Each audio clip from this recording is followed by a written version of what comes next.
no idea what. Here's the pen. Oh, you have a pen. Yeah, I have a Okay, pen. alright, great. Hi, have you gotten a Sharpie and a pen? Not already.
Hi guys.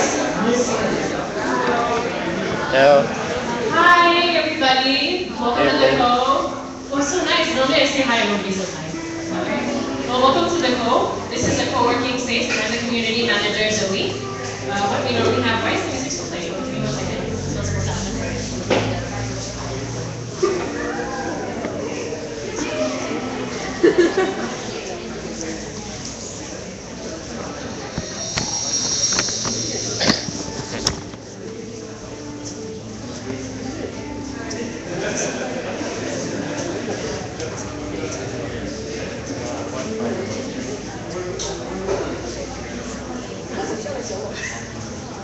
Sorry about that.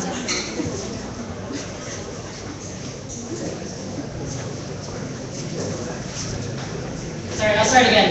Welcome to the Co.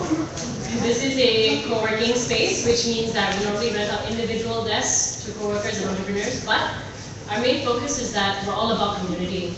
So a lot of co-working spaces here in KL, people will come in, rent a desk, you're sitting next to someone who's incredibly interesting, but you never talk to them. On the other hand, what we're trying to do is we're trying to pull in existing events, primarily focused on startups and the tech ecosystem, but we also do a lot of other interesting things. So for example, a couple of weeks ago, we had an event called Smart Week Season, which is all about food entrepreneurs. Last night, we had an event called Growth Hacking Asia. So we're all about that kind of stuff, and so we're very pleased to have something from the social entrepreneurship side of things. So we're welcoming Renan from Do Something Good. So give him a round of applause. Can you hear me on the back without mic? Is that clear? Fantastic.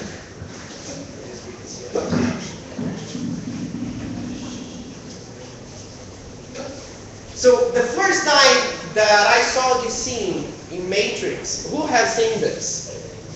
Can I see hands? I think this was 2001. The first time I had the scene, I stopped. I don't know about you, but I stopped. Because it was something so simple saying, if you want to discover the world how it is, you take the red pill. If you take the blue pill, you will come back to the place you were before and you forget about everything that just happened. This moment just made me think that it was a bit overwhelming for me, because it just made me think that I also make my own choices in a daily basis. And whether or not there is someone that offers me blue or red pills, sometimes this person there, sometimes this person not there, but this choice is always there, and every single day we are making choices. We just don't know where they will lead us. But we are making choices, and it's good to be aware of them, because if you look back in your life, you are here today because of a sequence of choices you've made. Ladies and gentlemen, my name is Ronan. I come all the way from Brazil to talk to you tonight about choices. And I will start with one single activity. I will ask you right now to please close your eyes for a moment. Just close your eyes. And when you open, not yet, but when you open your eyes, you're going to see in front of you a slide with 4 images. 4 different images in 4 different colors. When you open your eyes, you just choose the first one that crosses your mind. You can open your eyes now and just choose one image from the slide. Just choose any, the first one that came to your mind. 3, 2, 1, go, good. Okay. I want to know who chose the blue circle. Okay. So this is a research made by a scientist called Paul Schweffer.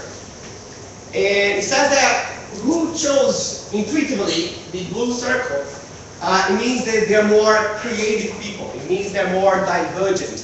They think in a divergent way and they are able to create. They're more dynamic.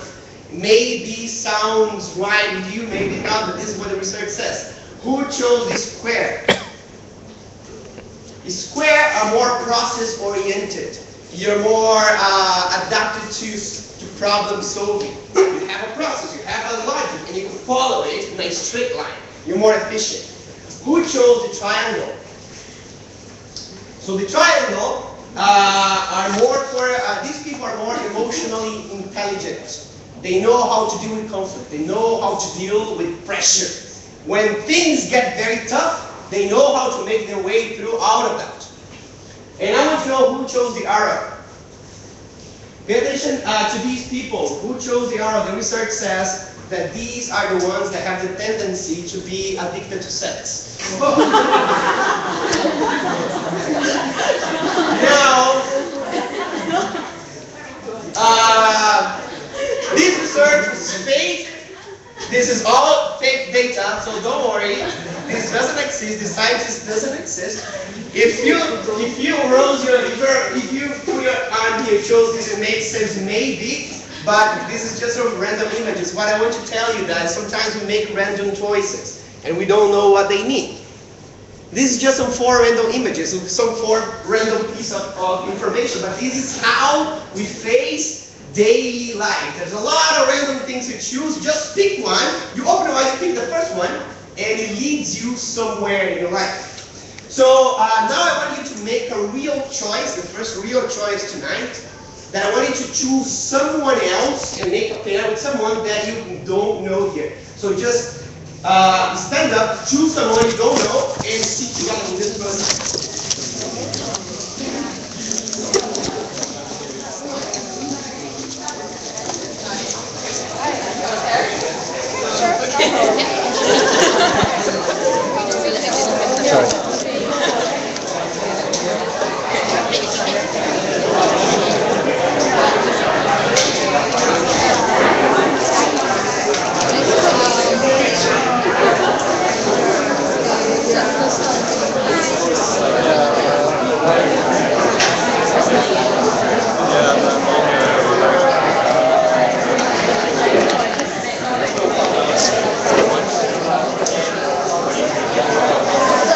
With the para.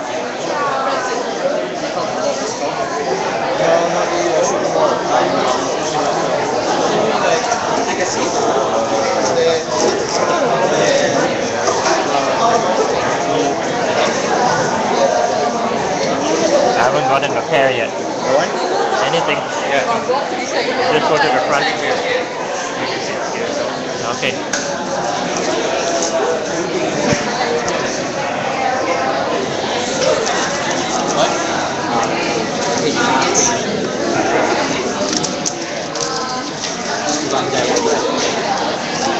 Alright. So this person is going to be your partner for this evening. So you will share some ideas together. So make sure you present each other. I come from Latin America. Latin America is very touchy. So I invite you guys to hug your partner, say your name, and present yourselves. Get a moment to present yourselves. All together.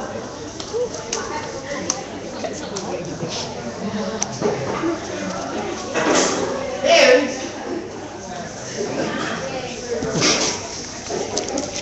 there is another choice that we make every day. There's about two different approaches we have to life. I'm an engineer. Is anyone here an engineer as well? Engineer, okay, bad choice. I'm a mechanical engineer. Once I was visiting a big company back in Brazil, and the guy with the company said, you guys are all in your university, and we had full-time university, so we study at night, in the morning, in the afternoon, weekends, holidays, vacations, just studying. And he said, what matters to you is not how you go in university time, your journey during university, is what you do besides university. Because here, everyone go through the same process. Everyone go through the same subjects and they attend the same exams. At the end, what you have is a lot of people that have gone through the same process and they kind of know the same kind of things. It's kind of when you go to the supermarket to buy bananas. If you buy bananas, you don't look, I want that banana over there. You just ask, okay, I want 10 bananas, I want 5 bananas. They will be slightly different, the shape will be a little bit different, they might taste a little bit different, but if you look from far enough, they're all the same. And sometimes we have this approach to life. Sometimes we act as we are all the same person. There's a bunch of twins. We look the same, our decisions are the same, our behaviors and our responses to daily stimulus are all the same. So if you look from far enough, we're all a bunch of bananas. Sometimes we adopt another approach to life. That is what I call the superhero approach. If you watch a superhero movie, if you watch Batman, for example, everyone there is having a good time in the city, in Gotham City. At some point, the Joker appears. When the danger comes, everyone just run away. A bunch of bananas, all the same behavior. But there is one guy who stays to fight the danger because he believes in the purpose. He behaves differently. He believes in something and he makes his own decisions. He makes his own choices. He is a superhero. Some people call him crazy, some other people call him superhero. And sometimes we also have this approach to life. Sometimes when things are tough, we make our own choices. And we choose to stay when the danger is around because we believe in something bigger than ourselves.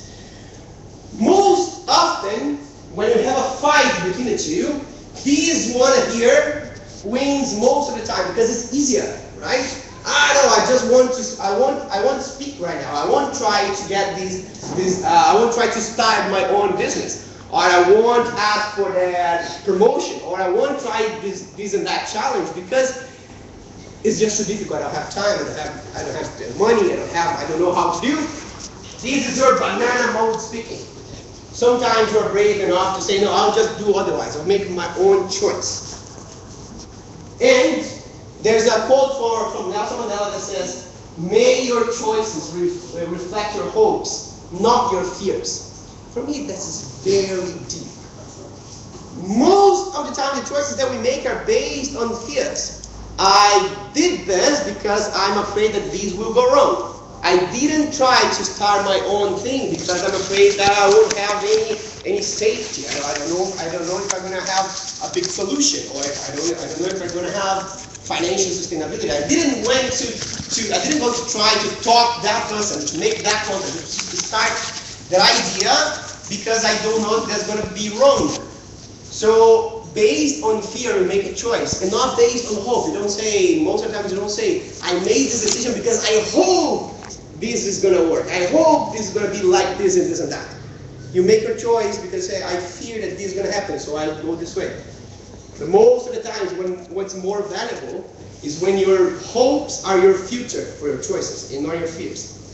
So we start our superhero story talking about choices, looking at the moment we are right now. Because every day you face opportunities to make choices. So I want to spend a moment with you guys so we reflect where it came from and what is the current state of your life right now. There is a lot of different cultures in the past that they related their own lives to a river that flows. Sometimes you can compare life to a river because a river has some different characteristics, some different properties. The first one is the flow. River always have a direction. It's always in movement, just like your life over time. And sometimes it changes the direction. It's going here and it changes 90 degrees, 180 degrees. It changes completely its direction. And it's fine. It's flowing. In our lives, it's sometimes the same thing. It's going in a direction, then it suddenly changes. It starts, it goes straight. It's wider, so it goes lower. Sometimes it gets narrow, so it goes faster. Just like a river flow.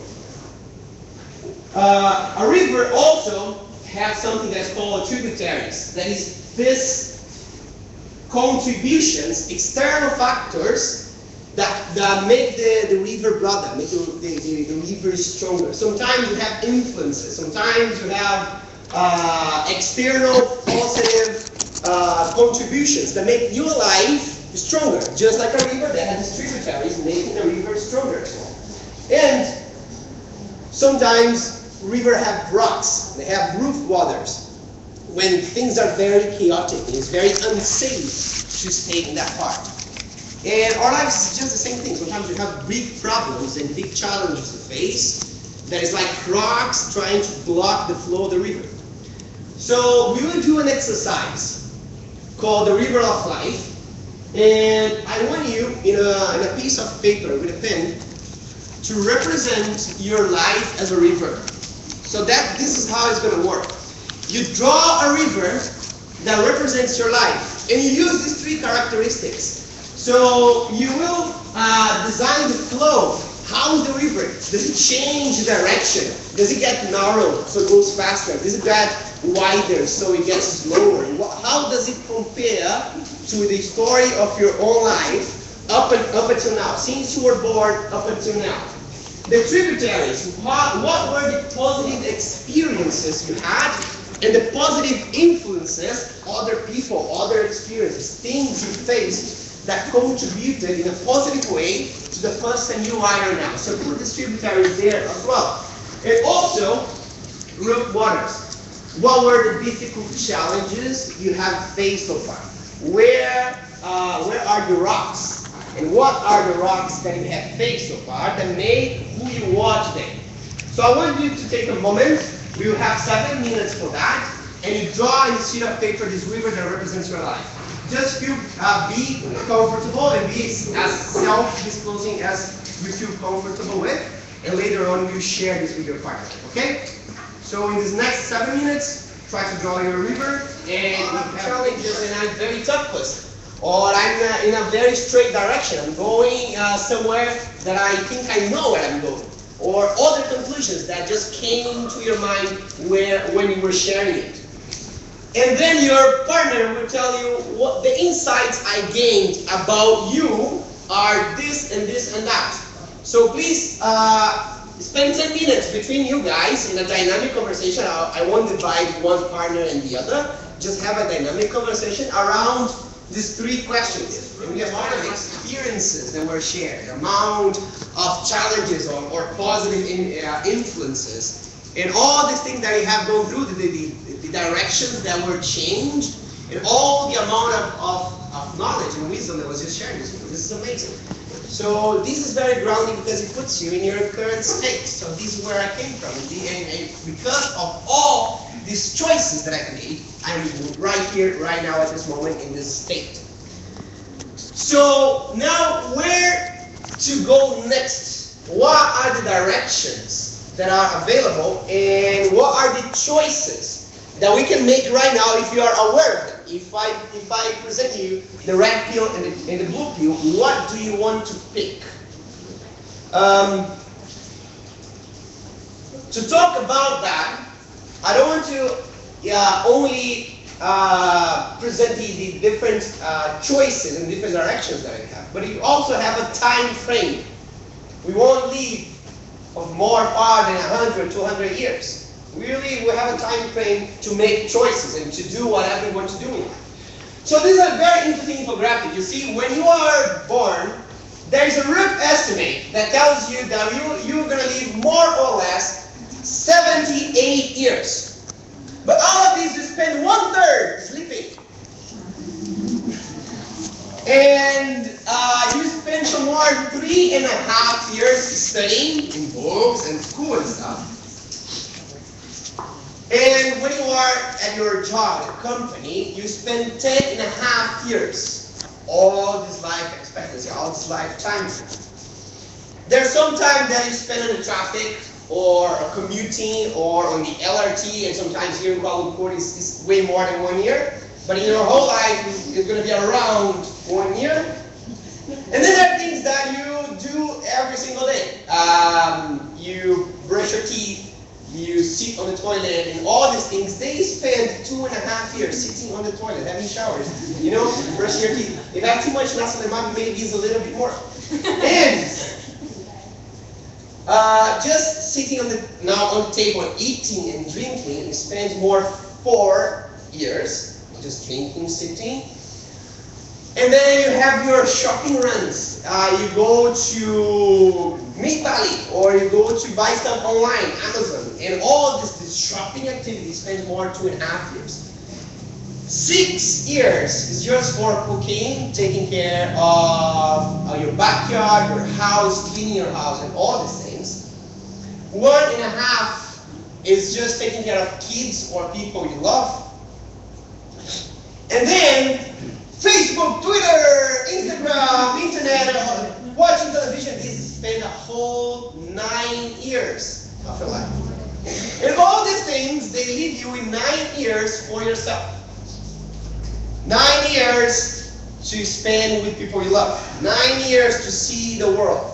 9 years to start your company. 9 years to make your own choices and move towards get this river to flow in the direction you want it to flow, because all the other are kind of already set up.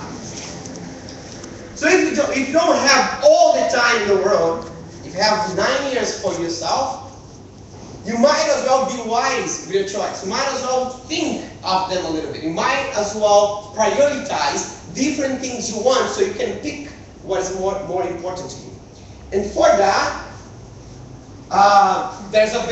once a very old and wise man said that all we have is to decide what to do with the time that is given to us. So now there's my question to you. What are you doing with the time that is given to you?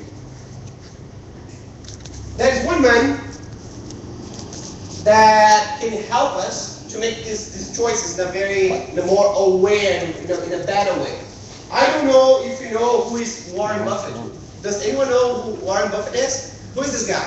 Investor. He's a very rich He's an guy. investor. He is one of the richest men on planet Earth. Whatever he does, if it's right or wrong, good or bad, doesn't matter. What we know about him is that he knows what to do with his time. He achieved like big results. So he's very conscious about his choices. And once he had one guy that was working with him for so long years already. And he came to this guy and he said, you know, you've been working with me for quite a long time. This means that I'm not doing my job well. Because at this moment, you should be following your own dreams, going for your own adventures. So we'll do an activity right now. So I at least try to do my job better. And we do the same activity following this conversation between Warren Buffett and his employee. What Warren Buffett said is his best advice on prioritization. He said, please, in a sheet of paper, just list the 25 things you want to achieve this semester. So this is the activity I propose to you right now. Until more or less 31st of December or mid-January of next year, think all the 25 things that you want to achieve in different aspects of your life. If you can achieve 25 things by the end of December, mid-January, what are them? List the 25 first that come to your mind. We have 10 minutes for that. Oh. Music, please. And then, now comes the hard work. Warren Buffett looked at him and said, "Oh, my son, now out of these 25 things, I want you to choose the 5 top." So now, out of these 25 things that you have in your list, just circulate what are the 5 most important items to you. You have 5 minutes for that.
Main things represent to you? His dream. Huh? His dream. Dreams. Okay, what else? Desires. How do you treat these 5 main things? Something that is important. Determination. Sorry? Determination. Determination. Determination, yeah, to achieve them. Okay. What will you do with those 5 things? Want to achieve that? You want to achieve it, okay. You put it straight. You want to improve? You want to improve. You want to get there. They're the 5 most important things for you this semester, right? After all, you chose the 5 most important things, so you want to achieve them. You want to make the choices that will get you closer to these 5 main things. And then, Warren Buffett said, that's good. So you put your time and your focus on these 5 things. And then Warren Buffett also asked them, oh, and what will you do with these other 20 that were left? What will you guys do with the 20 that were left? Next semester, later? Put them in between. In between. In between? So that was the thought of the guy, right? He said, I have these 20 things, so when I have breaks between these 5, I fit them in, or I switch. This is like my second priority. They are the second level of importance. So whenever I'm not focusing on these 5 things, I will do this 20 here. You know what Warren Buffett said? No. Guess what? He said, you got all wrong. These 20 things represent your list to avoid at all costs. You get these 20 things and you run away from them because they are distracting you from achieving the 5 ones that are more important. If they are in your list, they are also important. So you want to achieve them. But unless you haven't achieved the 5 main things first, this other 20, they are stealing your attention. So they are making less effective to achieve the main 5 things. This is not what I'm saying. This is Warren Buffett, and he is one of he's one of the richest living beings in this galaxy. So he might know what he's talking about. So this is a point for you to reflect, and that's exactly what I want you to share with your partner right now. What conclusions do you draw from this activity? Do your 5 main things reflect the things that you are doing, that you have been doing lately, or the 5 main things that are more important to you are not things that you are doing now? I'm just doing the first number, the number 1, number 2, but number 3, 4, and 5, I'm not actually doing. The things that I'm doing right now, they don't appear in my 5 most important things. It might be the case. And what are the main shifts that you want to do in your life now in order to achieve these 5 things? Just talk about for 5 minutes in a dynamic conversation with your partner about these 3 questions. And then I'll ask 2 people to share with everyone, okay? Okay. Cool. 5 minutes. Great. Who will make the choice to speak? I just want to know who wants to share something. Oh yeah. Please stand up. Your name? Good evening, everybody. My name is Will Wish. You can call me Mr. Will. It's Wilguish. So I'm coming from University of Malaya, and nice to meet you all. Woo. Okay, I want to know your conclusions for this activity. Conclusion. Focus on what you want to do. Just focus on. In my opinion, not more than 3. Discuss the rest of 2. Just focus on 3 things you want to do, and make the timeline more than next 1 semester. Make it your whole life, and spend your whole life to do those 3 the most important thing in your life. Make yourself success, make yourself happiness, make yourself delight. Awesome. Can I ask you some of the things that you want to focus on? Yes. Can I ask you some of the things that you want to focus on?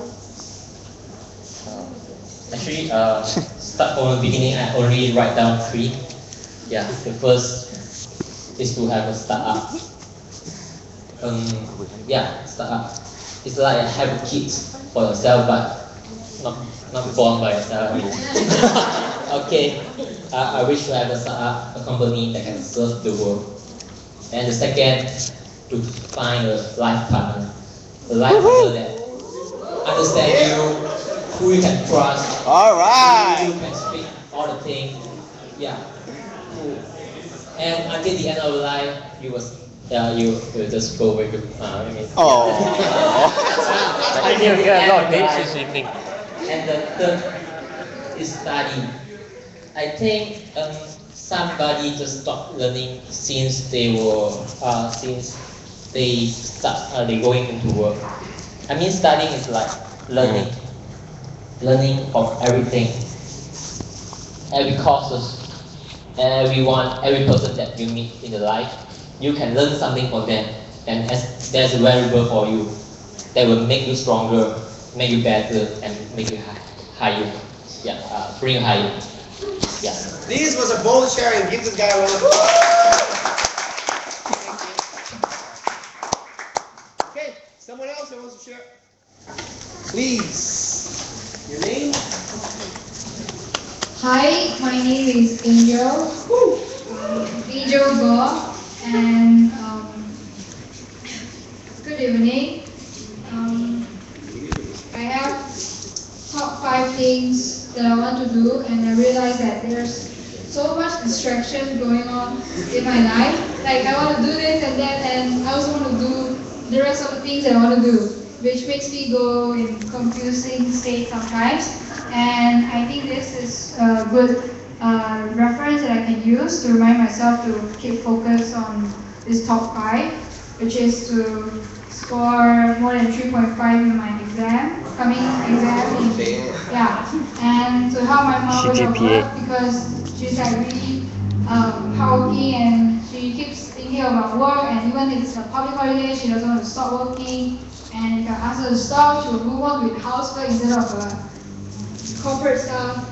And thirdly, I want to go out often with my family because right now I'm having exams. So most time I would like cook up inside the house and just study and study and study. So I want to go out in the park and cycle with my family and stuff. And also to hang out with my buddies. And I have a lot of friends, and now they're like in college, some are in other places, Australia and stuff, and do their own things. And I really miss them, and I want to hang out with them after my exams and to finish reading all my books because I keep seeing sales and keep buying it, but I never start reading them at all, and I feel really bad about it. So far, I have never buy a book for like maybe a few months. Because there's so many books right now that it's not open yet. Yeah, so yeah, that's 5 things I want to finish. Fantastic. In these 6 months. Yeah. Thank you, Angel. Round of applause.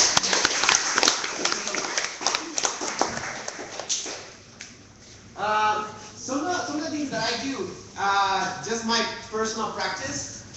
In the beginning of the year, in the first of the year, I like to spend years on the beach. I come from Brazil, and my city is Bali Beach. And last year I was here in Malaysia already, so I went to Langkawi. So I lay down on the sand and I look at the stars, and I choose 3 stars. Always the Orion constellation. There are 3 close to each other, and I put one priority for each one of them in this for that year.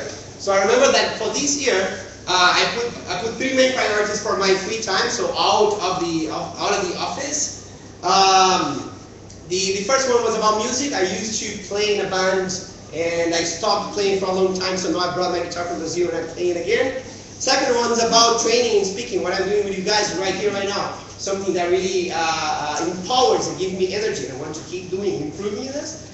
And the third one is health and exercise. So I want you to have energy throughout the day. I don't want to be someone that when I'm 80 I can't move. I can't do stuff. So I want to take care of my body in this year from now on. So when I look at the side, I remember the goals I have. And I also had the same problem buying a lot of books and I never read them. So first thing I did is I bought a Kindle. You know, Kindle, you put a lot of books. It's an electronic device. Because when I came from Brazil, half of my luggage were books. I had like 25 books that I never read them, and they are still there. But I brought them here, and then I just realized that keep moving, keep traveling with this thing is not sustainable. So I bought a Kindle. Now I have 150 books that I never read in my Kindle. And then I realized that I'm a very bad reader. My attention span is like this. If I'm reading a phrase, I have to read it twice because I just can't pay attention to something. My mind is all over the place. But I'm a very good listener. So I started to buy audiobooks, and I listen to them every day. So I started this a couple of weeks ago, and I finished already 2 books. And this for me is being way more effective because I just learned the way I can learn and consume these things. So moving on with this, now that we have 5 or 3 main things, I want you guys to choose only one. But don't worry, we won't kill the other 4. It's just for tonight. It's just for the next activities. Just choose any of these 5, and we'll keep working with this one priority until the end of the night. And then, if you like the activities we will do now, you can also apply the same activities for the other 4 or 2 priorities. And if you could choose any superpower of a superhero that would help you achieve this goal, what would it be? Think of this for a moment. This main goal that I have, all of this 5 or 3, if I could choose one superpower that could lead me there, what would this superpower be?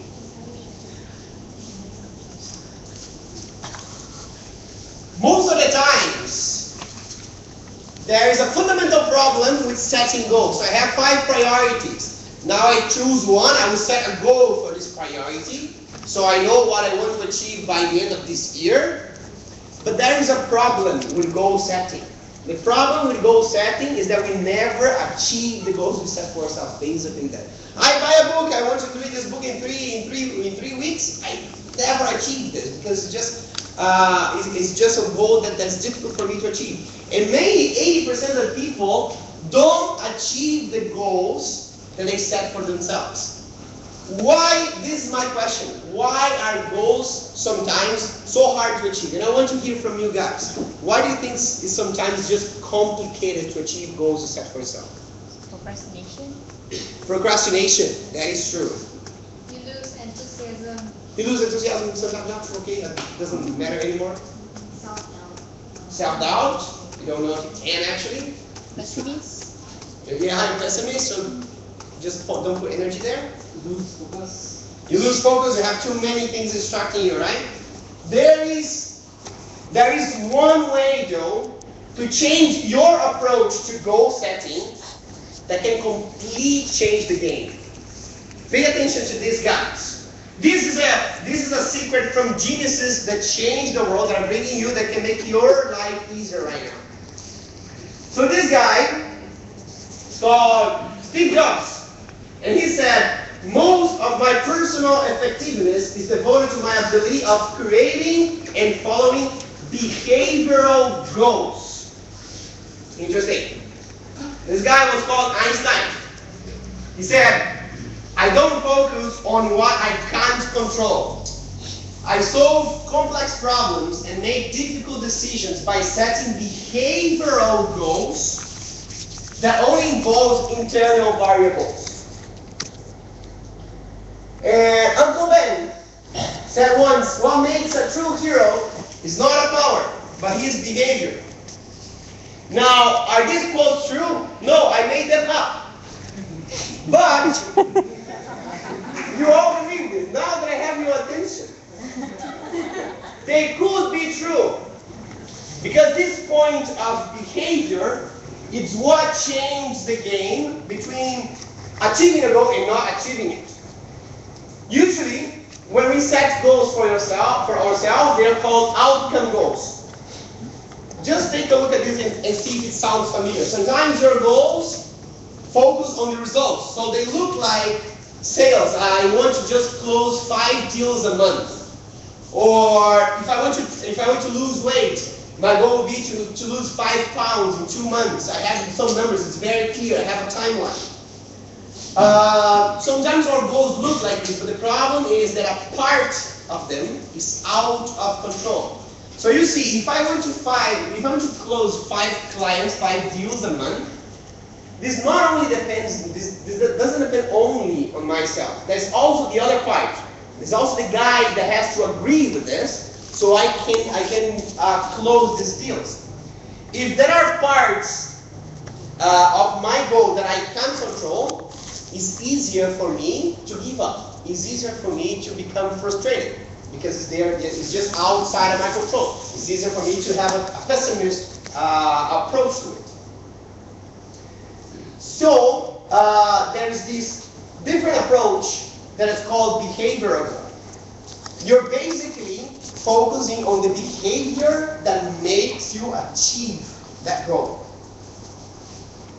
So if you want to achieve this goal of closing 5 deals a month, the behavior that would lead you to achieve is basically making 10 calls a day or sending proposals within 24 hours. If you repeat this behavior, this will lead you to achieve 5 clients a month.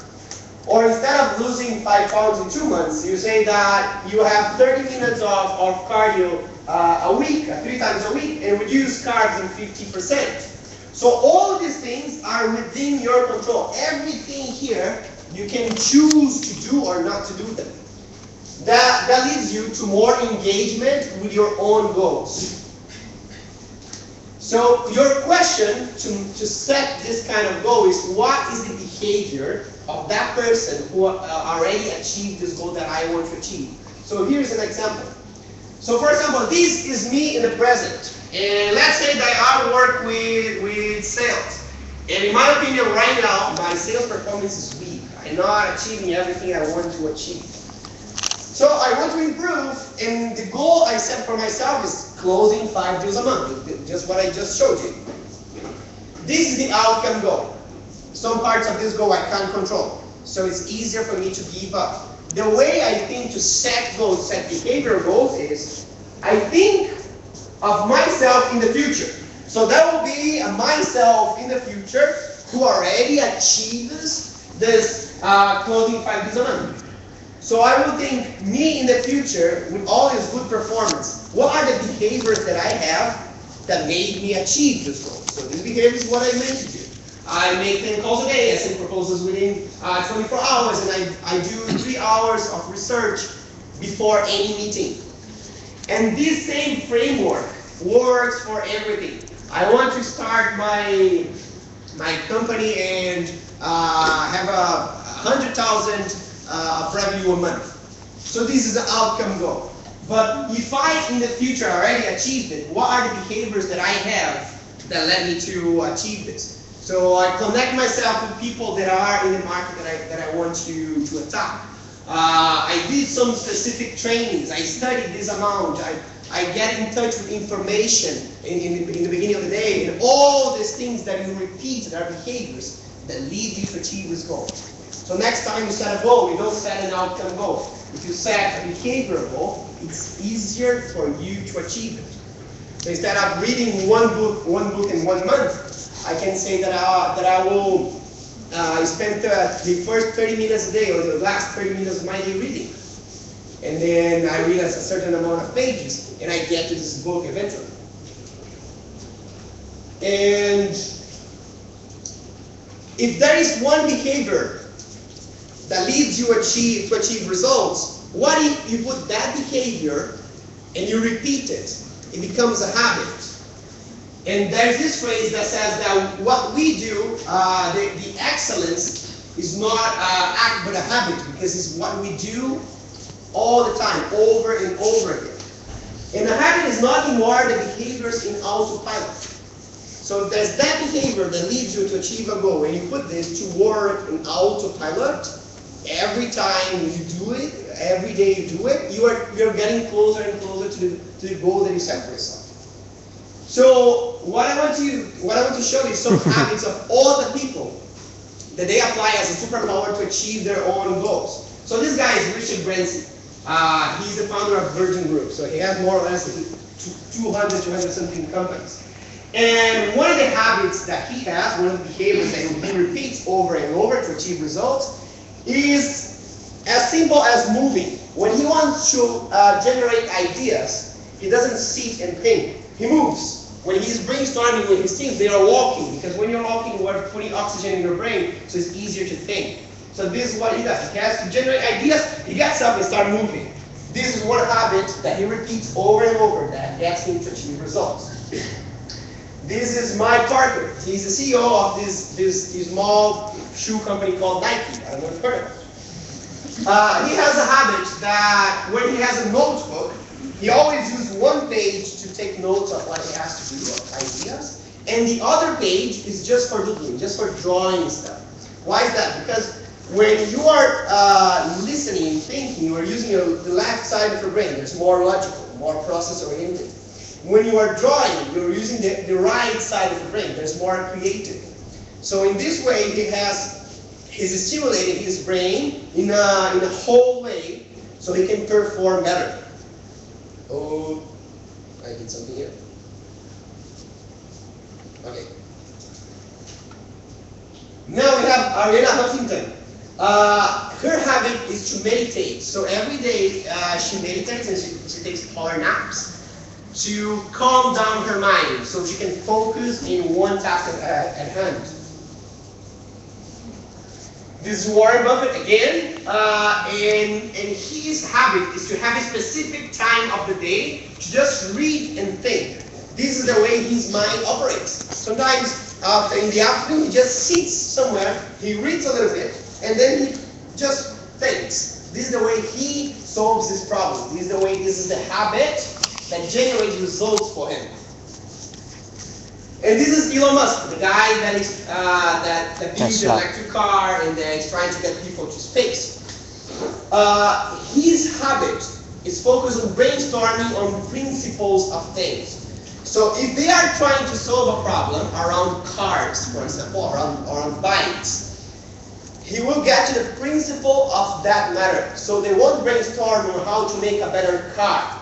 They will brainstorm on how to make a better transportation vehicle. He goes to the principle. And they might end up with something that is not even a car, but it's a better solution.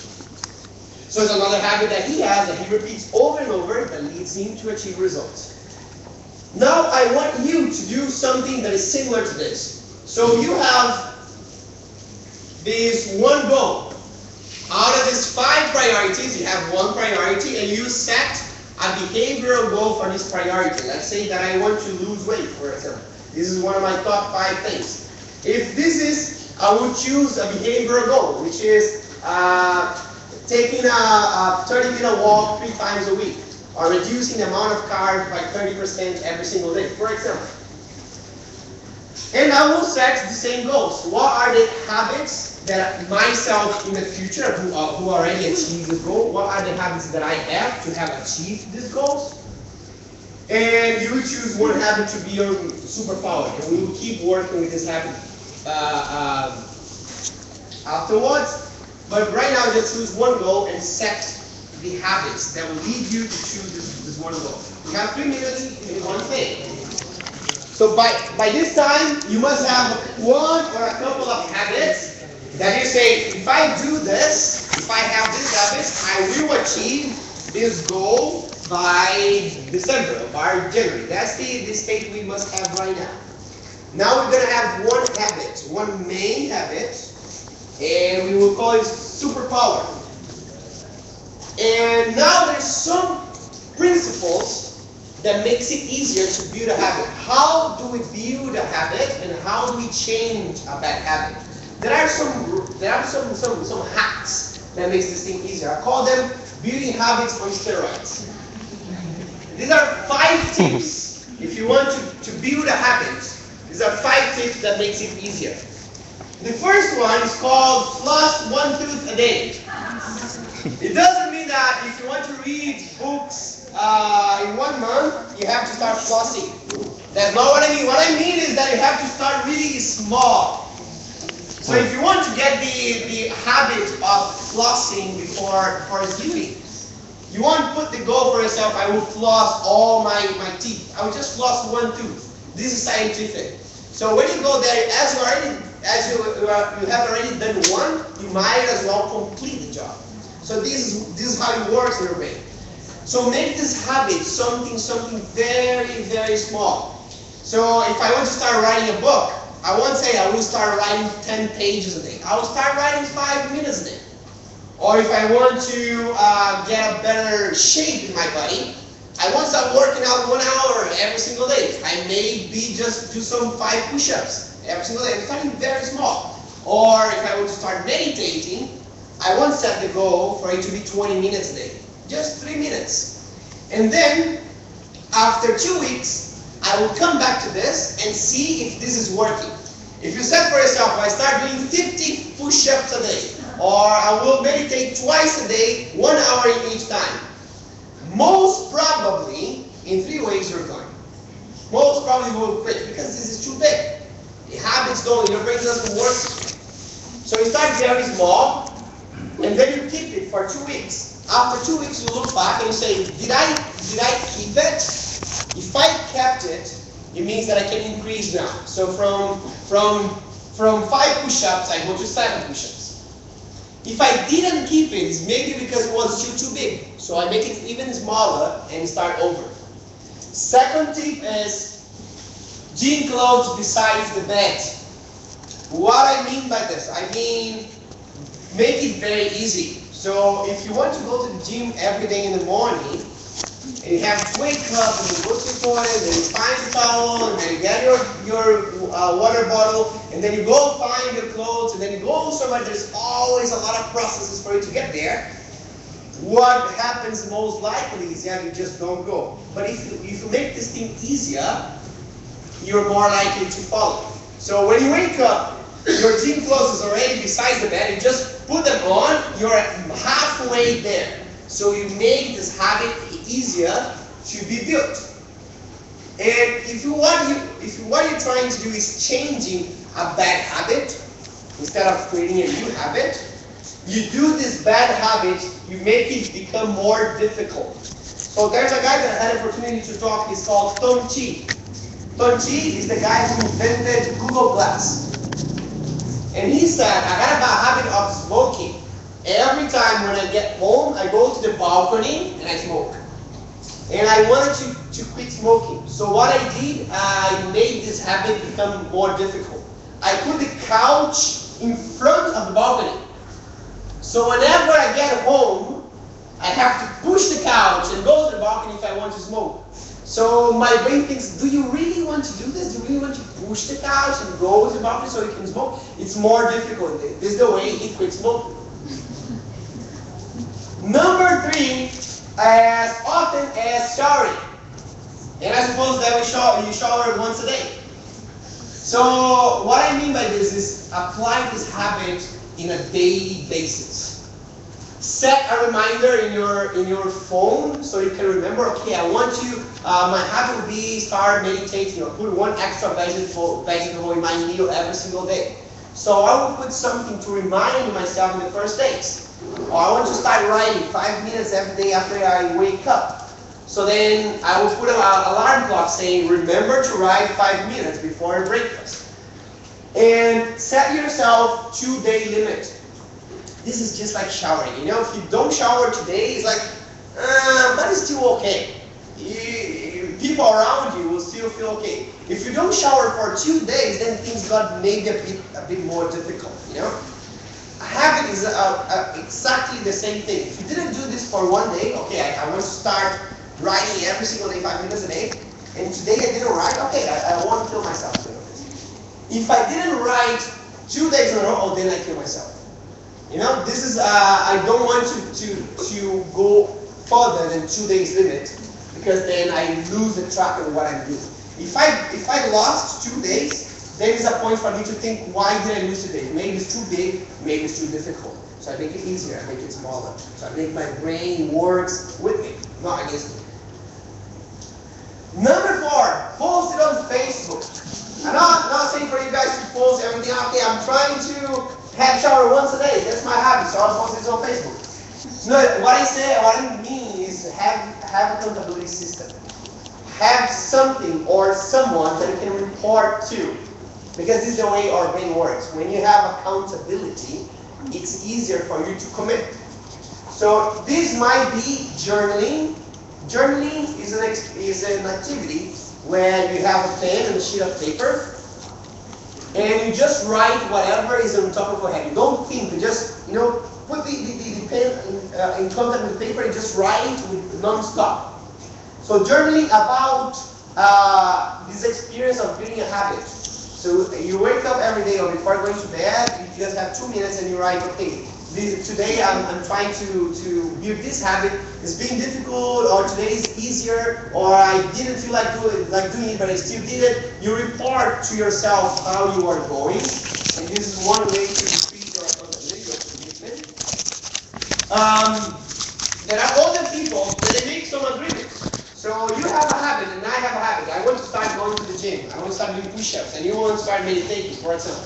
If I don't do this, I pay your lunch. If you don't do this today, you pay my lunch. So you put some accountability system that helps you to go this way. And number 5, build a robot. What I mean by this is create a routine in the beginning of your day.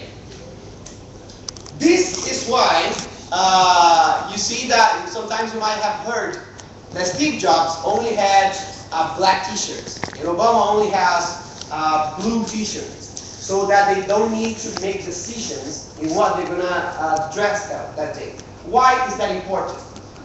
This is important because when you make a decision, you spend something that is called willpower.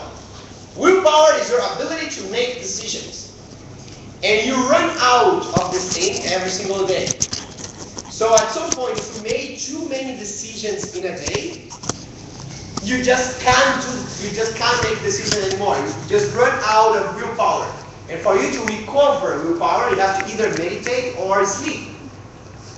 And you need willpower to follow the habits that you're setting for yourself. You need willpower for 3 things. The first thing is to set goals, to have desires. I want to achieve this. This is willpower. You need willpower to follow your own words. So I'll say, okay, next week I'm going to wake up half an hour earlier. And you actually do this. This you need willpower to follow your own words.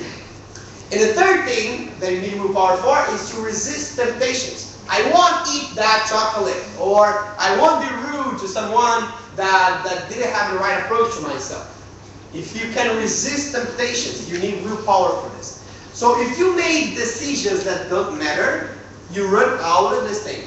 If you run out of willpower, you won't be able to set goals, you won't be able to follow goals, or you won't be able to resist temptations. So this is really important. This is a tip that comes from the most efficient guys. One of them is called Tim Ferriss. He's very interesting. He has a podcast on the internet. He shares techniques to be more efficient, to be more productive in the day. And he says, my routine every single morning is the same thing.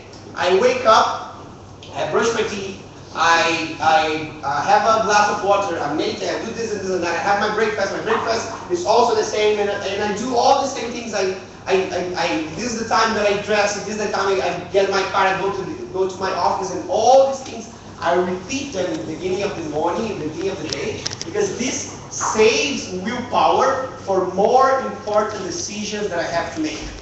So if you're trying to build a habit, try also to build a routine for things that you don't need to decide, that are not important to decide, and just automate them. So you have more willpower to follow your own habits. So this is a summary, again, of these 5 things. First, make it very easy. Make it very small. Second, make it very easy.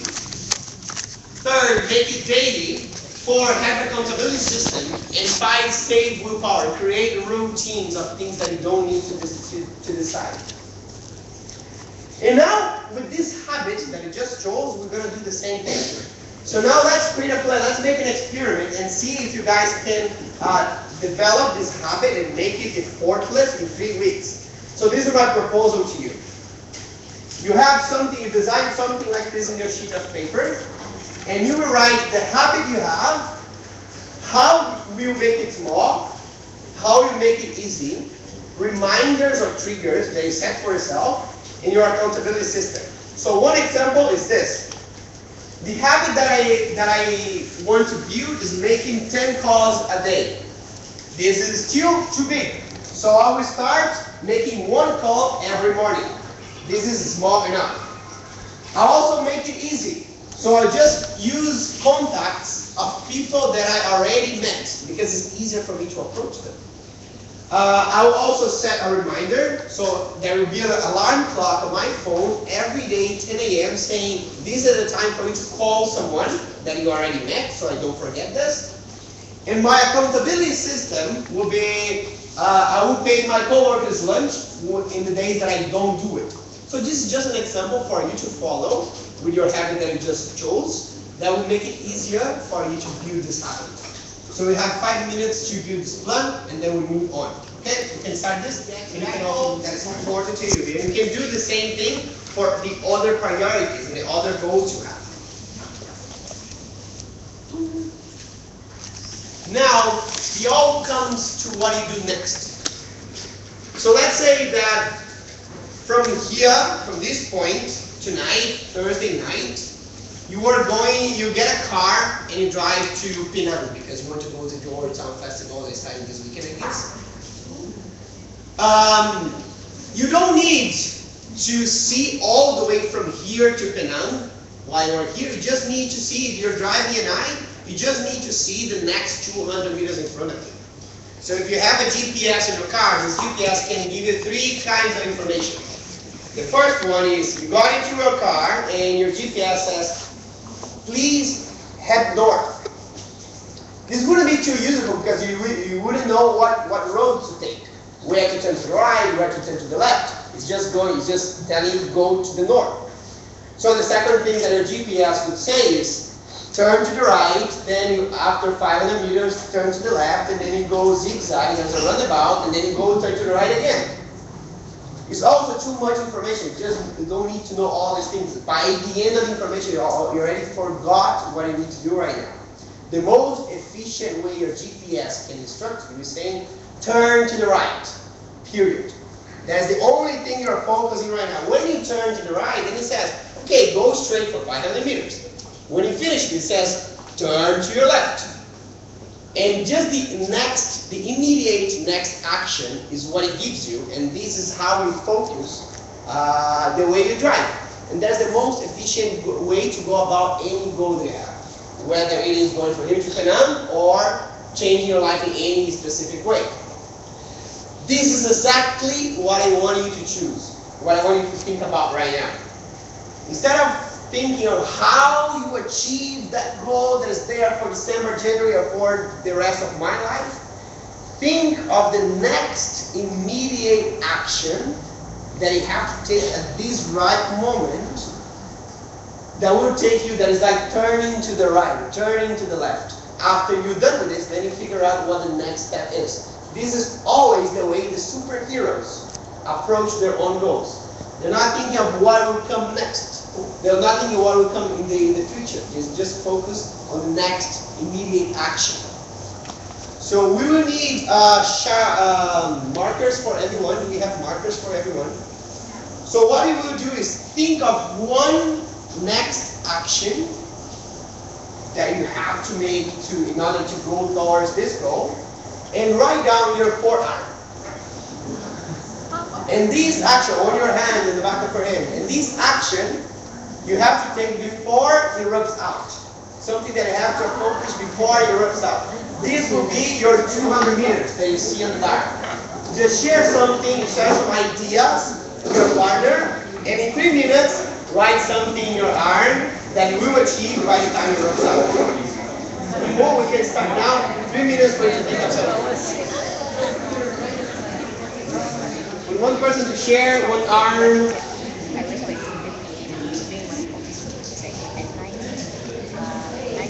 Please, you. Your name? My name is Nazir. I think a lot of people didn't write in the forums.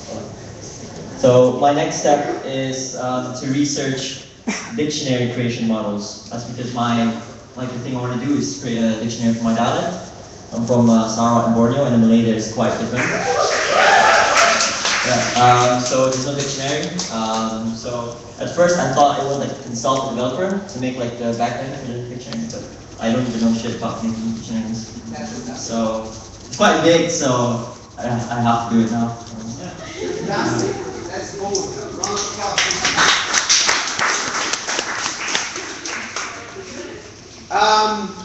The point with all this, all this activity, so we started talking about choices in the beginning. And then it was all very, very internal, very personal, very focused on what you guys want to do. So we talked about river and where you come from, what your current state is. And then we moved on to priorities, what your priorities are at this moment. What are the things that you want to do, and how they become habits, how they become goals, and how to achieve these goals through habits. And we ended up with the next action. So before this ink rubs out, what am I going to do in order to go to this direction, to the things that are most important to myself? This whole point is for you to become more aware of the things you choose, how you spend your time, how you decide to spend the time that is given to you.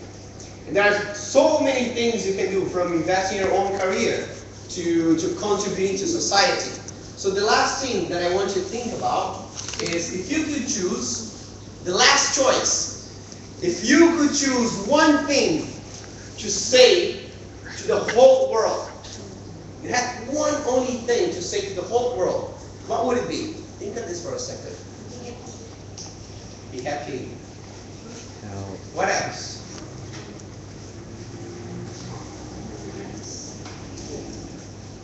Show some compassion. So show some compassion. Fantastic. Could say only one thing to the whole world, and the whole world, no matter what language they speak, they would understand you. I love you. I love you. That's so nice. That's beautiful. This is a lot of showing a lot of compassion. Take the road less travel. Take the wow. That's bold. Take the road less travel. That is being a superhero. That is not being a banana, right? Exactly. There was once one phrase that completely changed the way I live my own life. You want to know what it is? I'll tell you the story first. I was studying engineering, and at some point, I started volunteering for an organization. This organization is a global student association that exists in many countries in the world. And what we do there is that we bring people from other countries to our country, so they volunteer in social projects that need people. So for example, we have, there's an NGO that needs someone to do all the social media work, because they need more people to see the stuff that they do. But there's no one to do this. So we bring someone from another country that knows this stuff, and then we work with this organization for 1 month or 3 months or 6 months doing all this social media work.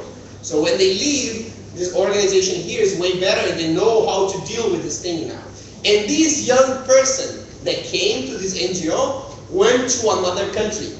Now they saw a world with new eyes. And now they develop some other skills. So when they come back, they're more ready to generate impact, positive impact in their own hometowns, their own cities. So you do this with a whole generation across the world, and what you have is millions of young people more prepared to generate positive impact in the society. Was at some point the president of a local chapter in my hometown of this organization. And we had a project. The project was to bring 10 people to 10 different NGOs in my city. We were halfway through the project and no results were achieved. Nothing. Zero. Empty. So I sat down with my coordinator that was responsible for finding NGOs that needed support. And I talked to him, hey man, what's up? We still don't have any NGOs. Why is that? And he said, you know what, all in my team, they're all volunteers, we're all university students. They're all on exams right now, so they just can't go to the street and find NGOs. And I said, this is very important for our organization and for our city as well. We won't give up on this. Let's go all in. Let's put 100%, let's choose to put 100% of ourselves in this project.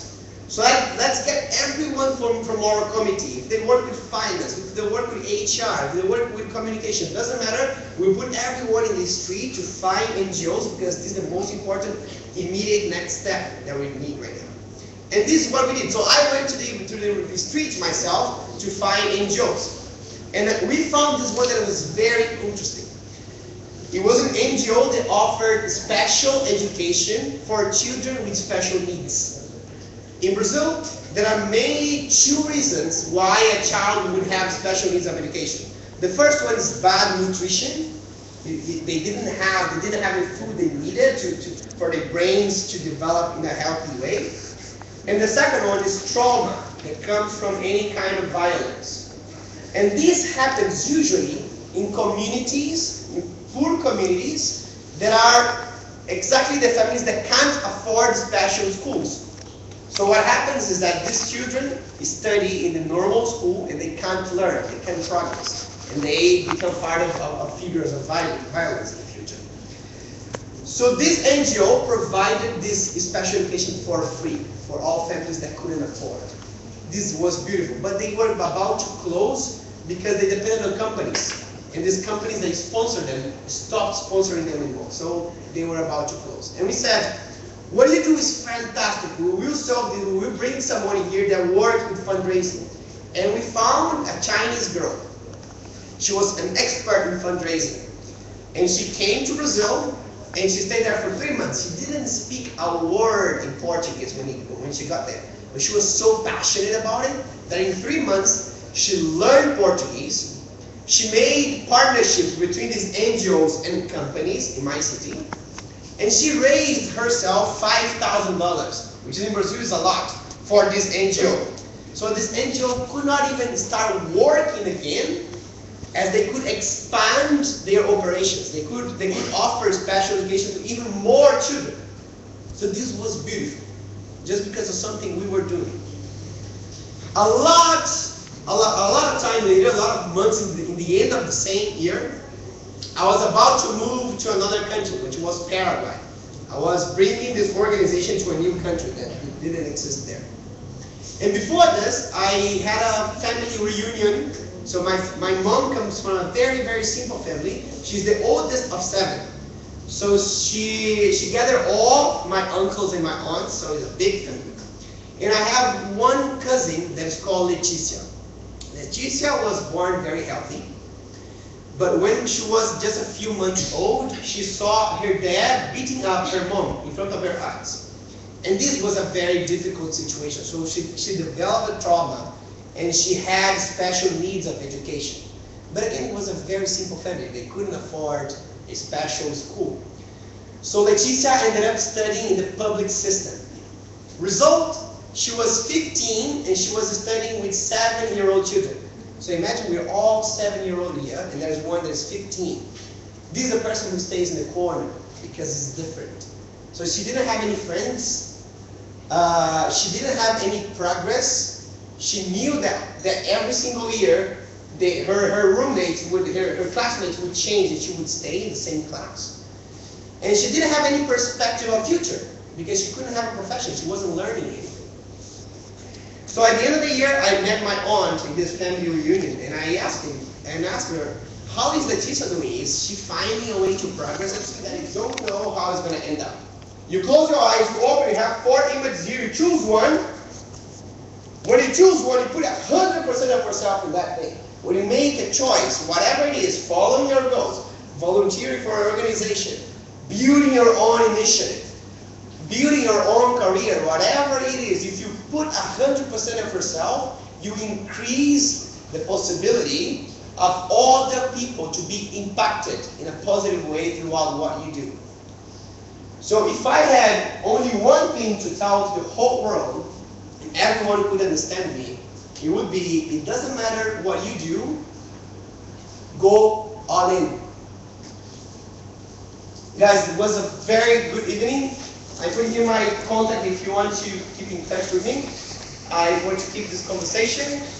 At the end, at the door, you find some post-its, and you can put your feedback. What do you like and what could be improved for next workshops? And I really want to appreciate your attention and your time.